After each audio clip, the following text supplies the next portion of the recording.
presidente de Polonia veta proyectos de ley que amenazaban el derecho constitucional del matrimonio entre un hombre y una mujer. Los países mediadores entre Estados Unidos e Irán proponen 10 días de alto el fuego mientras continúan los ataques por el control del estrecho de Hormuz. Un analista político italiano explica las posturas del nuevo primer ministro del Reino Unido frente a los principios no negociables del catolicismo. Los obispos de Estados Unidos exigen justicia y transparencia tras las muertes de migrantes en controles del Servicio de Inmigración. Hola Natalie, comenzando el programa. Así se dedica, gusto empezar este programa contigo y con los televidentes, como siempre, desde nuestros estudios en Lima, Perú. Gracias por acompañarnos en EWTN Noticias. Soy Eddie Rodríguez Morel. Bienvenidos, yo soy Natalie Paredes. Nos vamos a Polonia para contarles que el presidente Karol Nawrocki vetó 2 proyectos de ley que habrían permitido a parejas no casadas, incluidas las del mismo sexo, formalizar ante el notario un contrato de convivencia con efectos jurídicos similares a los del matrimonio, como derechos patrimoniales, fiscales y de acceso a información médica. Al anunciar su decisión el viernes, Nawrocki argumentó que la norma era incompatible con el artículo 18 de la Constitución polaca, que define el matrimonio como la unión entre un hombre y una mujer. El mandatario sostuvo que, como garante de la Constitución, debía preservar el estatus especial que está otorgado al matrimonio. El primer ministro Donald Tusk criticó el veto y lo calificó como un acto de desprecio hacia quienes esperaban el reconocimiento legal de estas uniones. La oposición no dispone de la mayoría parlamentaria necesaria para anular la decisión presidencial, por lo que el veto permanecerá vigente. Escuchemos el mensaje del presidente Karol Nawrocki. Ya dije durante la campaña electoral que estaba dispuesto a dialogar sobre una ley que regulase la situación de la persona más cercana. Sin embargo, siempre he subrayado que nada que sea un cuasi matrimonio puede contar con mi apoyo. Lo mismo ocurre con la adopción de niños por parte de parejas homosexuales. He subrayado en cada ocasión que si las soluciones ayudan realmente a las personas con la condición de persona más cercana en el funcionamiento administrativo formal y no conllevan una presión ideológica ni un intento de socavar el carácter excepcional del matrimonio, firmaré dicha ley. Estados Unidos llevó a cabo otra ronda de ataques aéreos contra Irán este martes, luego de que los iraníes atacaran un barco petrolero en el estrecho de Hormuz. La televisión estatal iraní emitió imágenes de misiles afirmando que son lanzamientos objetivos en la región. Mientras tanto, el gobierno de Irán confirmó que está manteniendo intercambios diplomáticos indirectos con Estados Unidos. Los mediadores, entre ellos Pakistán, Qatar y Omán, han propuesto un alto al fuego de 10 días para detener la escalada y explorar la reactivación del acuerdo interino alcanzado previamente entre Irán y los Estados Unidos, informa Associated Press. El ministro del Interior de Irán viajó a Pakistán para sostener algunas conversaciones y participó de una ceremonia en la sede de las líneas de policía de Islamabad. Por otro lado, crecen las tensiones entre Arabia Saudita y los rebeldes hutíes en Yemen, respaldados por Irán. Un periodista de Associated Press explica los detalles. Los rebeldes hutíes de Yemen amenazan con atacar a los buques saudíes en el Mar Rojo.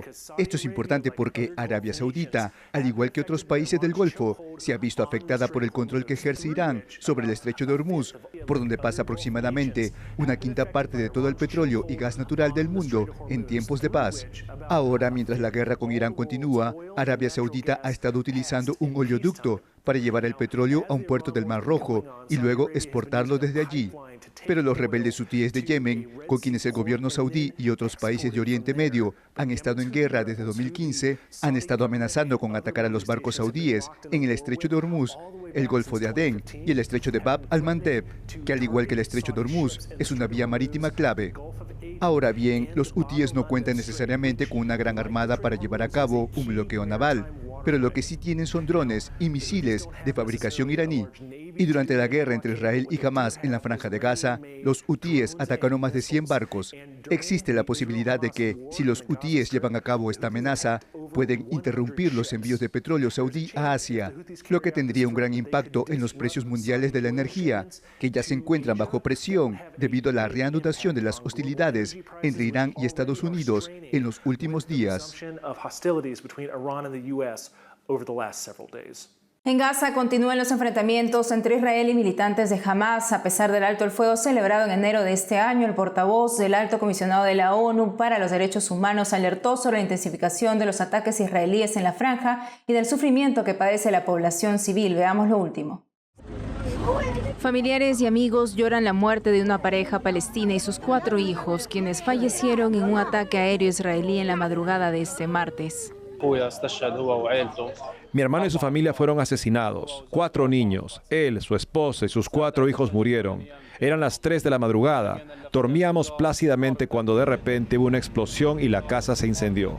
Oí las voces de sus hijos en el momento de la explosión. Me llamaban tío, tío, pero el fuego era voraz y no pudimos hacer nada. Tristemente quedaron reducidos a cenizas ante nuestros propios ojos. El ejército israelí declaró haber realizado un ataque contra militantes de Hamás en la zona en ese momento y que estaban verificando los resultados de la intervención. Otro ataque con drones contra un vehículo en la ciudad de Gaza mató a un palestino e hirió al menos a otros 10, según informaron funcionarios de salud de la Sociedad de la Media Luna Roja Palestina y del Hospital Shifa. El ejército israelí afirmó también que su objetivo era un terrorista de Hamás, sin dar más detalles. No hay esperanza. La muerte puede llegar en cualquier momento. Algunos se dirigían al trabajo y otros estaban filmando, y el ataque estalló repentinamente. A pesar del acuerdo del alto el fuego alcanzado en octubre entre Israel y el grupo terrorista Hamás, el ejército israelí sigue llevando a cabo ataques casi diarios en todo el territorio. El portavoz del alto comisionado de la ONU para los Derechos Humanos, Timothy Al-Kitan, acusó este martes a Israel de intensificar sus ataques contra Gaza durante los últimos días, dejando decenas de víctimas civiles, y reiteró que ningún lugar es seguro en el enclave. Las violaciones, el sufrimiento y la miseria que siguen padeciendo los palestinos en Gaza no pueden ignorarse. Los terceros estados deben tomar medidas urgentes para exigir el pleno respeto del alto al fuego, poner fin a todas las violaciones y garantizar la rendición de cuentas y la justicia.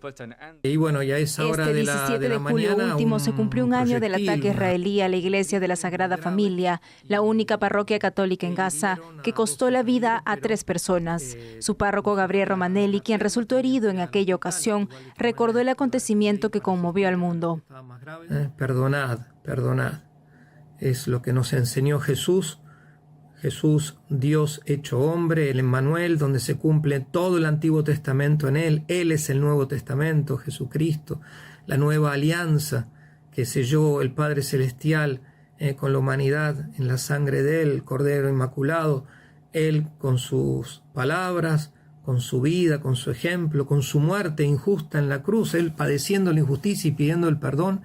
Él nos enseñó siempre a amar a todos, a amar a los enemigos, rezar por aquellos que te hacen el mal. Según el Ministerio de Salud de Gaza, bajo dominio de Hamás, las violaciones israelíes desde que entró en vigor el alto el fuego han causado la muerte de al menos 1.158 palestinos. 5 soldados israelíes también han muerto en este periodo por ataque de Hamás.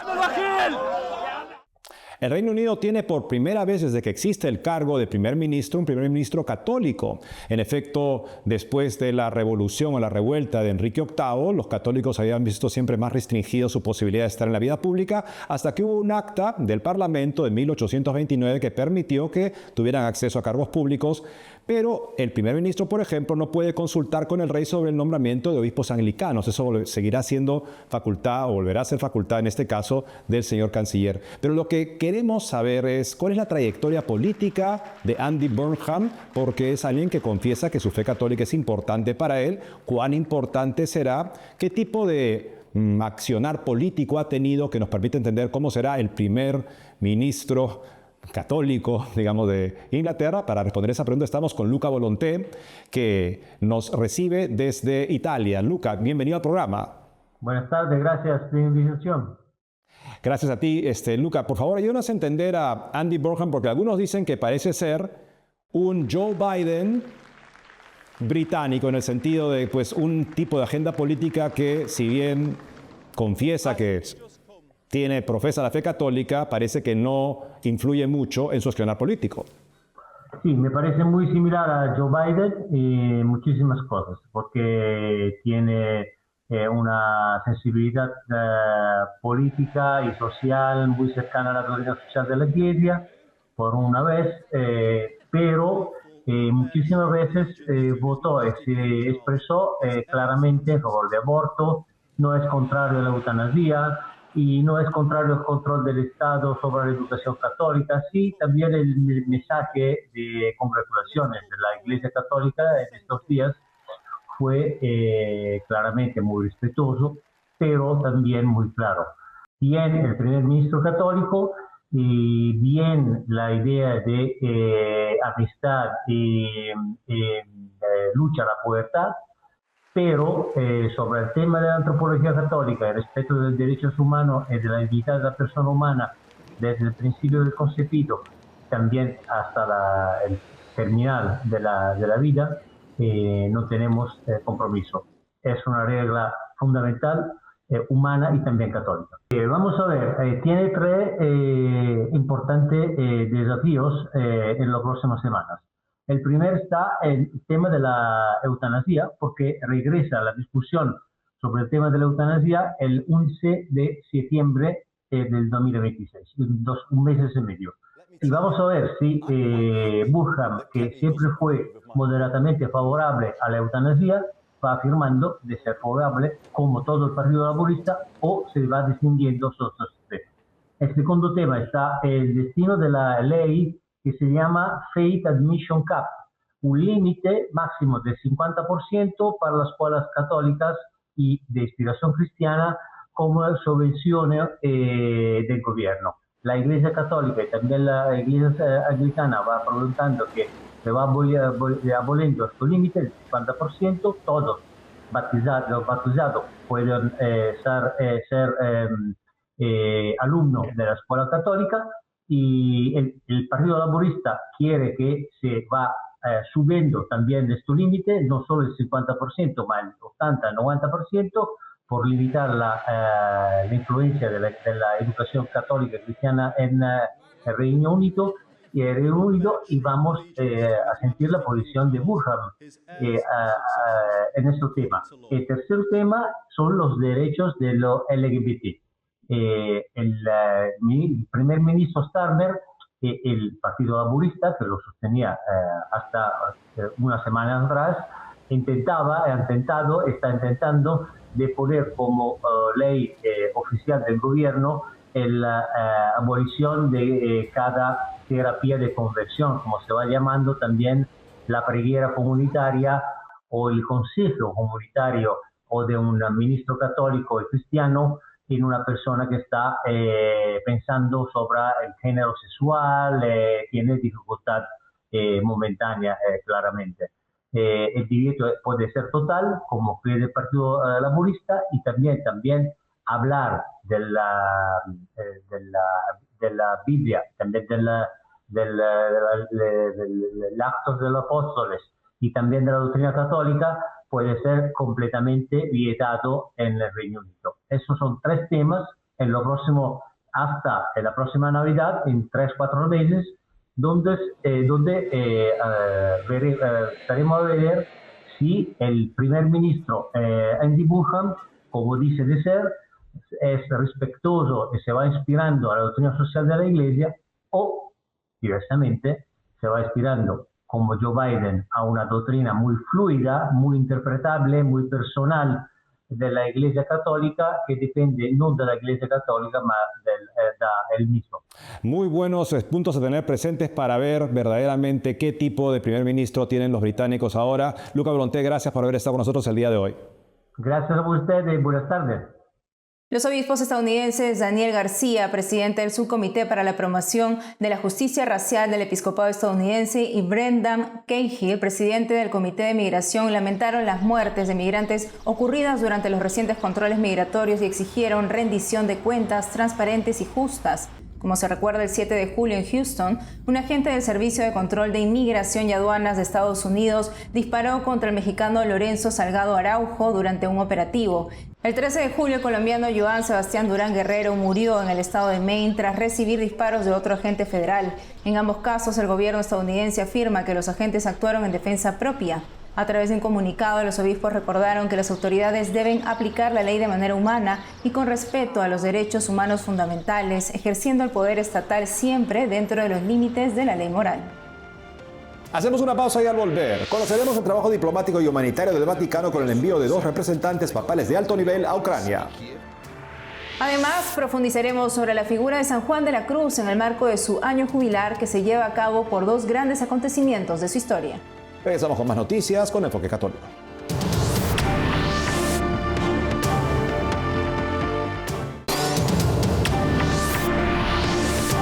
Vaticano ha redoblado en los últimos días sus gestiones diplomáticas en Ucrania con el envío de 2 representantes papales de alto nivel. Además de mostrar su cercanía al pueblo ucraniano, la Santa Sede también está mediando en cuestiones humanitarias como intercambios de prisioneros. Nuestro corresponsal Javier Romero nos tiene los detalles. El cardenal Zuppi estuvo en Ucrania entre el 14 y el 16 de julio. Durante su visita recorrió Leópolis y Kiev y también visitó un centro de detención de prisioneros de guerra. Con las autoridades locales afrontó 2 cuestiones fundamentales: intercambio de prisioneros y el retorno de niños ucranianos retenidos en territorio ocupado. Voluntarios como estos de la Orden de Malta nos comentaron hace meses que el daño interno que sufren los menores en las guerras es muy difícil de medir. Es difícil porque quizás están sonriendo, quizás bromean, pero nadie sabe lo que sienten dentro. Sé que todos los miedos que llevan dentro les acompañarán toda la vida. Matteo Zuppi también participó junto a otros líderes en los actos del día en el que Ucrania celebra su identidad nacional. El cardenal fue designado en su momento por el Papa Francisco como enviado especial de la Santa Sede. Esta es su segunda visita al país, después de la que hizo en 2023. 2 días después comenzó la misión del ministro de Exteriores del Vaticano, Monseñor Gallagher. El enviado de León XIV llegó al país el 16 de julio para participar en las celebraciones por el 35 aniversario del restablecimiento de las estructuras de la Iglesia Católica Latina en Ucrania, que la etapa soviética había devastado. Durante los encuentros que tuvo, destacó uno con autoridades religiosas que celebraron que el gobierno permitiera que los sacerdotes no fueran llamados a armas. El propio Zelensky aseguró en redes sociales que el papel de los presbíteros era importante para la moral del país, aunque también dejó claro cuál era el propósito de la reunión. Por su parte, conseguir el apoyo de la Santa Sede para que Ucrania pueda entrar en la Unión Europea. En la etapa final de su viaje, Gallagher visitó el memorial de Maidán en Kiev para rendir homenaje a las víctimas de la revolución de 2014 y de la guerra. Son 2 visitas consecutivas cuyo fin es doble. Por un lado, desde un punto de vista diplomático, tratar en el terreno cuestiones como el intercambio de prisioneros. Desde un punto de vista pastoral y humanitario, mostrar cercanía a los fieles y a la población en general. En Roma, Javier Romero, EWTN Noticias.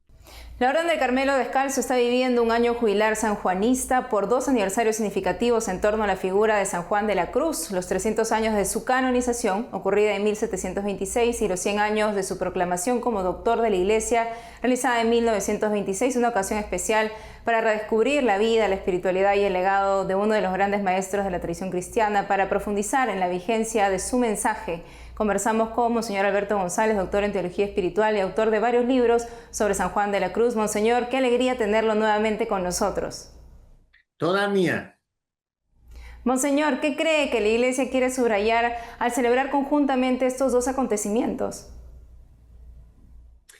La santidad siempre es la afirmación de Jesucristo, del Evangelio, del poder de atracción que tiene el corazón de Jesús y que ha tenido a lo largo de la historia y que seguirá teniendo en tantos hombres y mujeres, cada uno con sus características temporales, históricas, temperamentales. Entonces, poner de relieve la figura de un santo determinado por cualquier motivo, en este caso por aniversarios, siempre es la afirmación del tu solus sanctus que decimos en la liturgia. Tú solo, Señor, eres santo. Y de esa santidad participan algunos con más esplendor. Y este es el caso de Juan de la Cruz, además de santo, doctor de la Iglesia Universal desde hace un siglo, santo canonizado desde hace 3. Por eso su doctrina es eminente y es para todos. Esto creo que la Iglesia es lo que quiere recordar. Usted que ha estudiado tantos años a San Juan de la Cruz, Monseñor, ¿qué enseñanzas también del santo puede destacar y que lo han ayudado también a usted en su camino espiritual? Efectivamente, para mí ha sido un maestro, un padre, un amigo, un guía espiritual desde mi adolescencia. Lo mismo que Santa Teresa y Santa Teresita. Y nunca me ha asustado San Juan de la Cruz, a pesar de su aparente exigencia, de su aparente ascetismo tan fuerte, tan rotundo, pero como siempre lo he descubierto, tan empapado de amor, además con ese enfoque esponsal que nunca me ha producido pudor, aunque yo sea un hombre. Parece que Cristo esposo es más considerado por las monjas. No, Cristo es el esposo dulcísimo del alma por su encarnación, y el que quiere transformar al alma en él. Él es Dios por naturaleza, quiere hacerme a mí Dios por participación. Entonces, lo que más me ha llamado a mí la atención de él es precisamente esto, su insistencia no tanto en las nadas, en el desasimiento, en el desarraigo de los apetitos. Todo esto es sumamente necesario, pero para llegar al amor.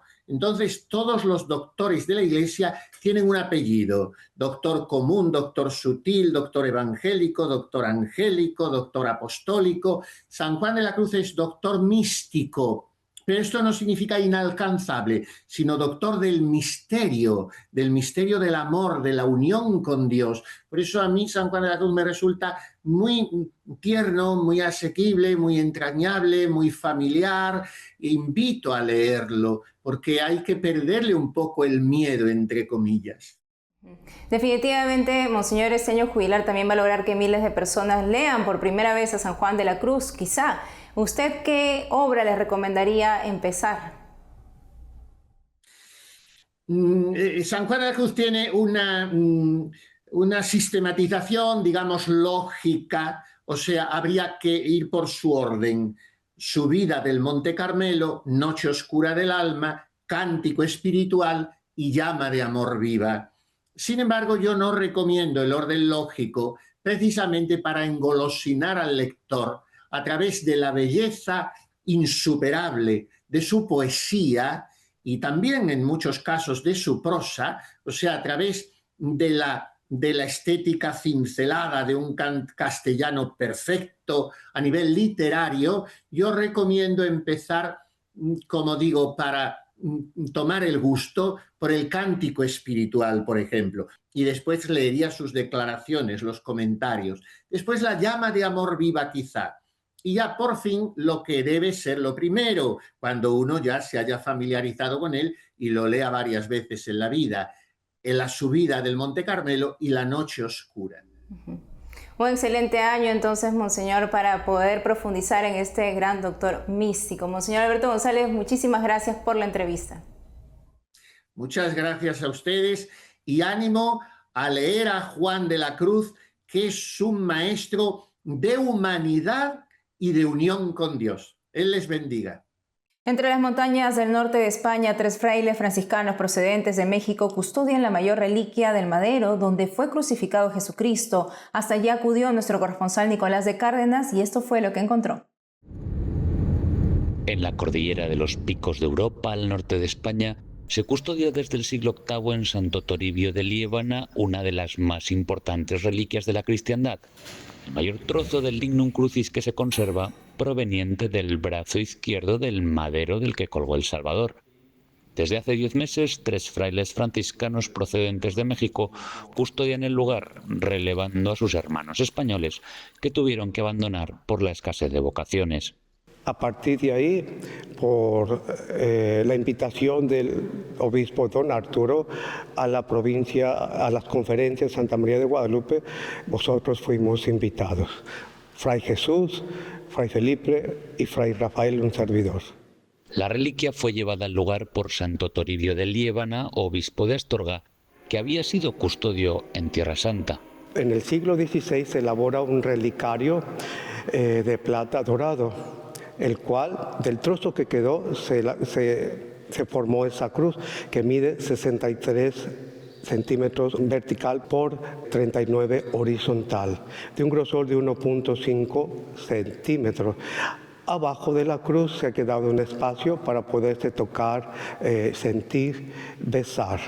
Fray Rafael se encarga sobre todo de permanecer en el santuario como responsable de la custodia, aunque también desarrolla una labor pastoral en 30 parroquias de los alrededores, entre valles y montañas, de las que se ocupa de manera prioritaria Fray Felipe. Ser custodios de este trozo más grande de la madera de la cruz, donde Cristo estuvo crucificado en su brazo izquierdo, pues la verdad que es algo de una manera, en sobremanera muy especial. Es algo que al menos en lo personal a mí me da mucha paz, me da mucha tranquilidad, me da mucho sosiego también. Junto a ellos, Fray José está encargado de que el santuario luzca acorde con la importancia de la reliquia y acerque a los peregrinos y visitantes hacia Dios. Es el sacristán del santuario. El oficio implica todo. Implica tener orden, implica tener un gusto por la belleza, por las cosas divinas, piedad, amor por el servicio. Fray José se propuso desde primera hora recorrer cada rincón del santuario para reconocer e inventariar todo lo que pueda servir para embellecer el culto en el lugar. En el coro, un espacio un tanto oscuro, el sacristán descubrió una talla de la Virgen de Guadalupe. La pusimos aquí en el jardín para que fuera quien recibiera a las personas, a los peregrinos, y justo en ese momento empezó a florecer todo el jardín, porque era como esa transición entre la primavera, el invierno, la primavera, toda esa estación, y en ese momento, esa semana, todas las rosas reventaron de emoción, yo creo. Entre rosas y hortensias de diversos tonos y con el sonido del agua de la fuente central, que también ha arreglado la nueva comunidad, la presencia de la Virgen no ha pasado desapercibida. Suponen que porque somos mexicanos la ponemos. No, la ponemos porque es nuestra madre y porque es universal. No solamente no es de una sola patria, ¿no? Sino es una madre de todos, nos hermana. Poco antes de la celebración de la misa, un olor a rosas inunda la capilla del Lignum Crucis. Preguntado por ello, el sacristán responde con complicidad que se trata de un secreto de la casa. Esta comunidad de frailes mexicanos ha renovado la ilusión y la esperanza de quienes temieron hace menos de 2 años que se quedara sin custodia el Lignum Crucis de Santo Toribio Liébana.